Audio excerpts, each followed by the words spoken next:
All aquarium fish লাভারদের জন্য একটা good news রয়েছে। ভিডিওটা শেষ অবধি দেখুন, লাস্টে জানাবো। তো স্ক্রিনে যে এই অ্যাকোরিয়াম সেটআপটা দেখছেন, এটা হচ্ছে একদম ওপেন অ্যাকোরিয়াম সেটআপ।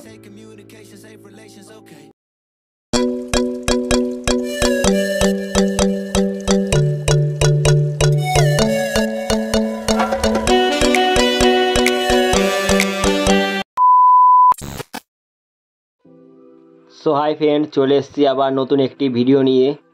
যদি ভিডিওটা ভালো লাগে চ্যানেলটা সাবস্ক্রাইব করে লাইক করতে ভুলবেন না। তো স্ক্রিনে যে অ্যাকোরিয়ামটা দেখছেন, এটা হচ্ছে একদম ওপেন অ্যাকোরিয়াম সেটআপ। ছাদের উপরে বাগান মতো বানিয়েছে, বাগান বাড়ির মতো উপরে। তো এখানে চা খাওয়ার জন্য টি টেবিল রেখেছে, টি টেবিলের পাশে এই অ্যাকোরিয়াম সেটআপটা রাখা। তো দেখতেই পাচ্ছেন অ্যাকোরিয়ামে কীরকম অ্যালগে পড়েছে। তো এই অ্যাকোরিয়ামটা আমরা আজকে সার্ভিস করব। দেখুন ভিতরের জল কিন্তু পুরো ক্রিস্টাল ক্লিয়ার, পুরো পরিষ্কার জল রয়েছে, কিন্তু কাচের গায়ে অ্যালগে পড়েছে। তো কি করতে হবে, কি করে জল সেট করতে হবে, সব কিছুই আজকে আপনাদের দেখাবো। তো ভিডিওটা শেষ অবধি দেখুন, না হলে অনেক কিছু মিস করে যাবেন। তো ওপেন সেট আপ করলে আমাদের সবথেকে যেটা বেশি ফেস করতে হয়, এই সানলাইট পড়লে আমাদের অ্যাকোরিয়ামে অ্যালগে পড়বেই, এটা কেউ আটকাতে পারবে না। তো আমরা তাহলে কি করতে পারি, এর সাজেশন কি আছে, কি করলে আর এরকম কাচের গায়ে অ্যালগে পড়বে না এরকম ওপেন সেট আপে, তো আজকে এটাও জানা যাবে। তাহলে চলুন ভিডিওটা শুরু করা যাক। দেখতেই পাচ্ছেন সব রকম ফিল্টার আছে, টপ ফিল্টার, পন্স ফিল্টার, সব কিছু ফিল্টার দিয়ে তারপরে এরকম অ্যালগে পড়ছে। তো এখন কি করতে হবে, তো ভিডিওটা শেষ অবধি দেখুন, তাহলে জানতে পারবেন। তো ওপেন সেট আপ করলে অ্যালগে পড়বেই। তো আমাদের কি করতে হবে, যার জন্য অ্যালগে কম পড়বে, কিছু কিছু টিপস দিচ্ছি আপনাদের। ফার্স্ট টিপস হচ্ছে, আপনারা এরকম ওপেন সেট আপে ক্রোকোডাইল মাছ ছাড়তে পারেন। এটা হচ্ছে 5 ফুটের অ্যাকোরিয়াম আছে, এই অ্যাকোরিয়ামে 5টা থেকে 7টা ক্রোকোডাইল মাছ ছাড়তে হবে, তাহলে হয়তো একটু অ্যালগে কম পড়বে। সেকেন্ড টিপস হচ্ছে, অ্যাকোরিয়ামের গায়ে অ্যাকোরিয়াম ক্লিনিংয়ের জন্য একটা ব্রাশ পাওয়া যায়, সেই ব্রাশ লাগিয়ে রাখতে হবে। প্রত্যেক দিন একবার করে ওইটা দিয়ে পরিষ্কার করতে হবে টেনে, অথবা অ্যাকোরিয়ামটা সকালবেলা কোনো কাপড় বা কিছু দিয়ে ঢেকে রাখতে হবে, তাহলে আর অ্যালগে পড়বে না। মেন কথা হচ্ছে অ্যাকোরিয়ামটা যেন সকালে রোদ্দুরটা না পায়, তাহলে আর অ্যাকোরিয়ামে অ্যালগেটা পড়বে না, আর পড়লেও কম পড়বে, 10% পড়বে। যেখানে 100% পড়ছিল সেখানে 10% অ্যালগে পড়বে। তো এটা হলো ফার্স্ট টিপস। সেকেন্ড পয়েন্ট হচ্ছে, এরকম ওপেন সেট আপে আপনাদের যেটা ফলো করতে হবে, আপনাদের উপরে যেই ঢাকনা অল টাইম খুলে রাখতে হবে, যাতে হাওয়াটা পাস হয়, তাহলে আর জলে গ্যাস হবে না। আর জলে গ্যাস না হলে মাছও ভালো থাকবে, সব দিক দিয়ে ভালো থাকবে। তো দেখতেই পাচ্ছেন অ্যাকোরিয়ামটার অবস্থা, তো দেখতেই পাচ্ছেন ভিউটা কত সুন্দর লাগছে। এরকম টি টেবিলের পাশে এত সুন্দর একটা অ্যাকোরিয়াম সেট আপ। তো এরকম সেট আপ আপনারা করতে পারেন বাড়িতে। তো এরকম সেট আপ করলে একটু অ্যালগে পড়ার চান্স থাকে। তো আমরা এখন ভোলেনাথকে ভালো করে ধুয়ে নিই, চলুন। আর অনেকের কোশ্চেন থাকে, অ্যাকোরিয়ামের জল কী করে সেট করব, নতুন অ্যাকোরিয়ামের জল কী করব, কী করে তৈরি করব জল, কি কি মাছ রাখা যাবে, কোন অ্যাকোরিয়ামে কী মাছ থাকবে। তো এইসব বিষয়ে আমি লাস্টে আলোচনা করব। তো আগে অ্যাকোরিয়ামটা সার্ভিসটা করে নিই। তো আমাদের এই অ্যাকোরিয়াম থেকে ফুল জল চেঞ্জ করছি না, আমরা এই অ্যাকোরিয়ামে যেহেতু মাছ রয়েছে, তাই জন্য আমরা 30% জল রেখে বা 20% জল রেখে সব জল ফেলে দিচ্ছি। আর এই সাইক্লোন পাইপ দিয়ে আমরা নিচের থেকে অ্যালগিগুলো, ময়লাগুলো তুলে নিচ্ছি। তো দেখতেই পাচ্ছেন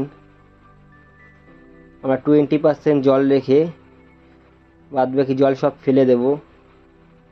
তাহলে চলুন দেখা যাক কতদূর কী হয়, আর আপনাদের কেমন লাগছে জানাবেন। এই অ্যাকোরিয়ামে বেশিরভাগই উইডো আছে, 90% উইডো আছে, আর 2% মলি অ্যাঞ্জেল আছে, 2%। 5% মলি আছে, 3% টাইগার বার্ব আছে। তো দেখতেই পাচ্ছেন কীরকম অ্যালগে পড়েছে। আমরা কসবাইট দিয়ে ভালো করে তুলে নিচ্ছি। তো এইভাবে আপনারাও যদি বাড়িতে আপনাদের অ্যাকুরিয়ামে যদি এরকম অ্যালগে পড়ে এইভাবে পরিষ্কার করতে পারবেন। কসবাইট দিয়ে ভালো করে ডলে পরিষ্কার করে নিচ্ছি আমরা। তো দেখতেই পাচ্ছেন। তারপর যদি অ্যালগে থেকে থাকে তাহলে কি করবেন? তো আমাদের হাতে দেখতেই পাচ্ছেন একটা বিলেট রয়েছে।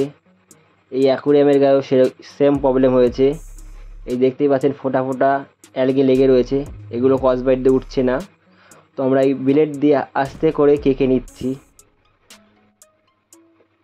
তো ফ্রেন্ড, এইভাবে আমরা অ্যাকুরিয়ামের কাছ থেকে অ্যালগেগুলো তুলে নিচ্ছি বিলেট দিয়ে কেকে। তো আপনারাও এইভাবে কেকে অ্যালগেগুলো তুলে নিতে পারেন। যদি দেখেন আপনাদের অ্যাকুরিয়ামে কসবাইট দিয়ে ডলার পরেও অ্যালগেগুলো উঠছে না, তাহলে আপনারা এরকম বিলেট দিয়ে কেকে অ্যালগেগুলো তুলে নিতে পারেন। তো ভিডিওটা লাস্ট অবধি দেখুন, দেখবেন অ্যাকুরিয়াম সেট আপ কীরকম চেঞ্জ হয়ে যায়। তো আমরা অ্যাকুরিয়ামে 20% জল ফেলে দিলাম এভাবে পরিষ্কার করার পরে। এবার আমরা সেট আপটা করে নিই। তো অনেক ভেবেচিন্তে করতে হচ্ছে অ্যাকুরিয়াম সেট আপটা, দেখতেই পাচ্ছেন। অনেক ভেবেচিন্তে আমাদের সব দিতে হবে, ডেকোরেশনটা মনের মতো করতে হবে। এটা আমি নিজের মনের মতো করে সাজাচ্ছি। তো আমাকে হেল্প করছে ক্যামেরা ধরে এই বাড়ির ওনারের ছেলে। তো তাকে আমি থ্যাংক ইউ জানাচ্ছি। ভিডিওর মধ্যে অনেক হেল্প হয়েছে, ক্যামেরা ধরেছে বলে আমার। তো এইভাবে আমরা আস্তে আস্তে সাজিয়ে নিচ্ছি, অনেক ভেবেচিন্তে সাজাতে হচ্ছে। তো আমরা অ্যাকুরিয়ামে দেখতেই পাচ্ছেন 20% জল রেখে অ্যাকুরিয়াম সেট আপটা তৈরি করে নিচ্ছি। এই জলটুকু আমরা আর ফেলিনি। তো আপনারা ভাবছেন এই যে জলটা রয়েছে ঘোলা জল, কিন্তু না, এই জলটা একদম ক্রিস্টাল ক্লিয়ার, বাইরের থেকে ওরকম দেখাচ্ছে, কিন্তু লাস্ট অবধি দেখুন আপনারা চমকে যাবেন। তো দেখতেই পাচ্ছেন অনেক ভেবেচিন্তে আমরা অ্যাকুরিয়াম সেট আপটা করে নিলাম। তো আমাদের অ্যাকুরিয়াম সেট আপ তৈরি করা রেডি। তো দেখতেই পাচ্ছেন এবার কেমন লাগছে দেখুন, ভিউটা দেখুন কত সুন্দর লাগছে। টি টেবিলের সামনে আহা, এত সুন্দর অ্যাকুরিয়াম থাকলে আর কিছু লাগে না। ডেকোরেশনটা দেখুন, খুব সুন্দর লাগছে। আপনাদের কেমন লাগছে লাইক করে কমেন্ট করে জানাবেন। তো দেখতেই পাচ্ছেন অ্যাকুরিয়াম ভিউটা দেখুন সামনের থেকে। তো আপনাদের বাড়ির অ্যাকুরিয়ামে যদি এরকম বাইরের কাছে ধুলোবালি জমে বা ময়লা পড়ে, এইভাবে পেপার দিয়ে মুছে নেবেন, দেখবেন পরিষ্কার হয়ে গেছে। অথবা সুতির কাপড় দিয়ে মুছবেন, তাছাড়া অন্য কোনো কাপড় বা কোনো কিছু দিয়ে মুছবেন না, তাহলে কাচের গায়ে দাগ পড়ে যায়। এটা হয়তো অনেকে জানে না। তো দেখতেই পাচ্ছেন কি সুন্দর লাগছে ভিউটা। তো ভিডিও শুরুতেই বলেছিলাম যে লাস্টে একটা খবর দেব, জেনে নিন কি খবর। আপনারা অনেকে অ্যাকুরিয়াম নতুন সেট আপ করতে চান, অথবা অ্যাকুরিয়ামে কী মাছ রাখবো বা কীভাবে জল সেট করব, এইসব ব্যাপারে জানতে চান। তো নিচে হোয়াটসঅ্যাপ নাম্বার দেওয়া আছে, এই নাম্বারে আমাদের সাথে কন্ট্যাক্ট করুন। আমরা যতটা পারবো আপনাদের হেল্প করব, জানানোর চেষ্টা করব। তো ভিডিওটা ভালো লাগলে চ্যানেলটা সাবস্ক্রাইব করে লাইক করতে ভুলবেন না। দেখা হচ্ছে অন্য কোনো ভিডিওয়। আপাতত বাই।